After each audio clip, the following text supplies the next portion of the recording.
Hi everyone, let's learn English through a story. आज फिर एक छोटी सी स्टोरी के थ्रू हम इंग्लिश सीखेंगे. आज की स्टोरी है the little mouse. Once upon a time, एक समय की बात है. There was a baby mouse.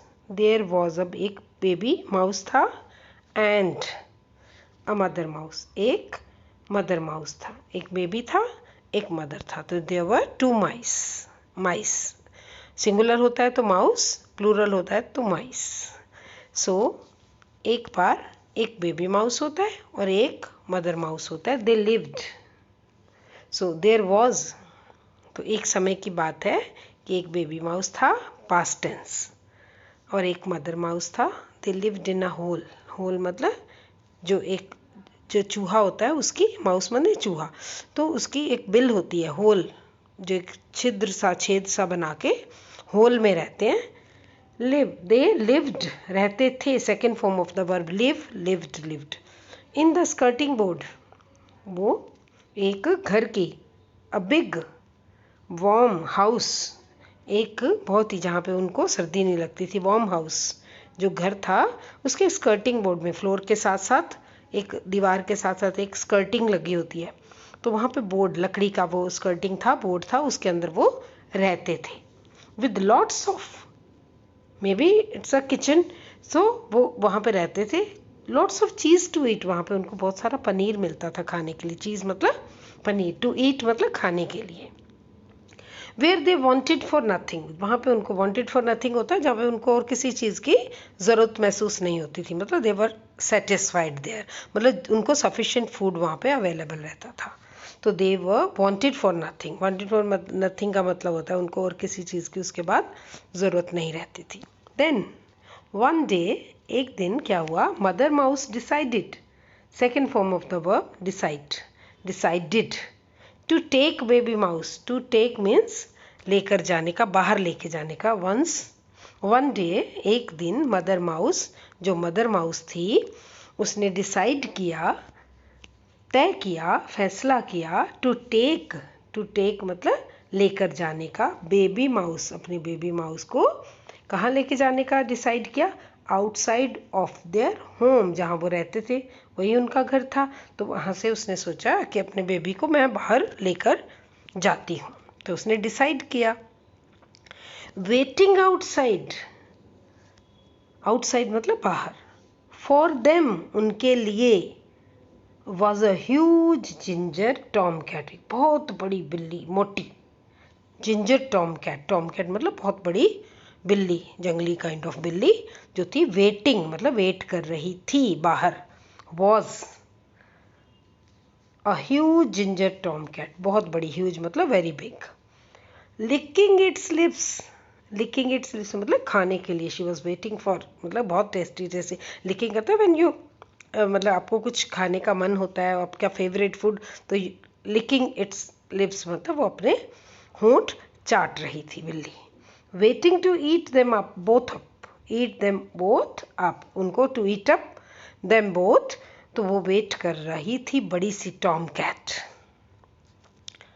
जब उन्होंने तय किया, वो बाहर आने लगे, तो उन्होंने देखा कि एक बहुत बड़ी बिल्ली, जंगली बिल्ली, टॉम कैट, जिंजर जो थी, ह्यूज जिंजर टॉम कैट. ठीक है, तो वो जंगली बिल्ली जो थी, उसका बहुत मोटी सी, वो उनका वेट कर रही थी.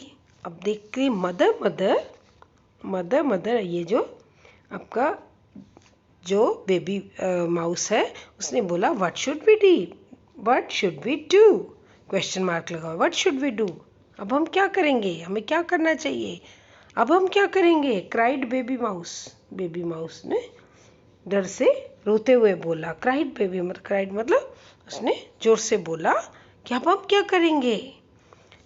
क्लिंगिंग टू हिज मदर, अपनी मदर के साथ चिपकते हुए डर से. Clinging to his mother's tail, अपनी मम्मी की टेल के साथ. मदर माउस पॉज्ड का मतलब होता है रुकना. मदर माउस जो थी, उसकी मम्मी थी, वो रुकी. स्टेयर मतलब होता है घूर के देखना. Into the beady eyes of the hungry cat, जो भूखी बिल्ली उनको खाने के लिए बैठी थी, उसकी बीडी मतलब बहुत चमक रही मोती की तरह आंखें थी, उनमें स्टेयरिंग घूरते हुए, उसमें पहले तो मदर माउस जो है पॉज्ड मतलब रुकी, स्टेयरिंग अप उसकी तरफ घूरते हुए उसने उसकी बीडी, बीड होता है मोती, मोती की तरह चमकती हुई आंखों में देखा of the hungry cat. Hungry थी ना वो, अपने लिप्स को, जो लिप्स को लिक कर रही थी, उनके मुंह में पानी आ रहा था कि ये दोनों आएंगे और मैं उनको झट से खा जाऊंगी।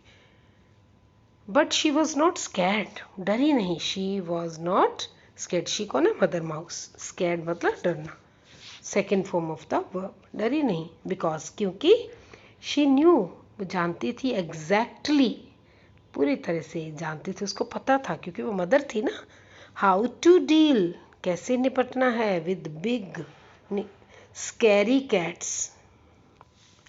She knew, second form, know knew known, she knew जानती थी, exactly how to deal with big scary cats कैसे इतनी बड़ी बिल्लियों से निपटा जाता है, स्कैरी जो कि मतलब कि डरावनी। She opened, second form of the verb open, opened, her mouth, उसने अपना, मदर जो माउस थी उसने अपना मुंह खोला, and took in a deep breath, उसने एक गहरी सांस ली, टुक, टेक, टुक, टेकन, वुफ वुफ, बाक बाक, उसने डॉगी की तरह आवाज निकाली, वुफ वुफ, भाग भाग भाग, शी शाउटेड, वो चिल्लाई, वुफ वुफ, भाग भाग भाग, and the cat ran away as fast as he could, जितना तेज वो भाग सकती थी, एज फास्ट एज का मतलब होता है जितना, ही कुड भाग सकती थी, रैन अवे, रैन अवे मतलब भाग जाना। तो वो जो बाहर टॉम कैट थी ह्यूज वाली, वो वेट कर रही थी, तो वो जैसे ही उसने, मदर माउस ने वुफ वुफ, भाग भाग, डॉगी की आवाज़ निकाली जोर से, तो वो जितना तेज भाग सकती थी भाग गई। वाओ मदर, अब वो बेबी माउस जो है वो बोल रहा है वाओ मदर, बहुत खुश हो जाता है, दैट वॉज अमेजिंग, ये तो बहुत ही अमेजिंग था। Baby mouse said to his mother, उसने अपनी मदर से, सेड मतलब कहा, टू हिज मदर अपनी मम्मी से, स्माइलिंग हैप्पीली, स्माइलिंग हैप्पीली, अपनी मदर को हंसते हुए, हैप्पीली, स्माइलिंग, स्माइलिंग मतलब बहुत हंसते हुए, मुस्कुराते हुए, happily is adverb, and that my child is why it is always best to have a second language. तो उसकी मदर क्या बोलती है, एंड दैट माई चाइल्ड, तो अपने बच्चे को बोलती है, इट्स ऑलवेज बेस्ट, हमेशा बहुत ही अच्छा होता है, to have a second language. तो वो बताती है कि देखो मुझे तो डॉगी की आवाज़ आती थी, तो मुझे निकालनी आती थी, तो इसलिए उसको मैंने यूज़ किया, और वो बिल्ली डर के भाग गई, अपना दिमाग भी लगाया। तो इस तरह से हमें ये भी बताया जाता है कि it's always best to have a second language, so we should learn English. So English जो हमारी है सेकेंड लैंग्वेज है, हमारी फर्स्ट लैंग्वेज हिंदी है, पंजाबी है। सो मॉरल क्या है, इसकी शिक्षा क्या है, इससे हमें क्या शिक्षा मिलती है, it's always good to have a second language. तो हमें कोई ना कोई और लैंग्वेज सीखनी चाहिए, जिससे कि हमें कभी ना कभी फ़ायदा हो।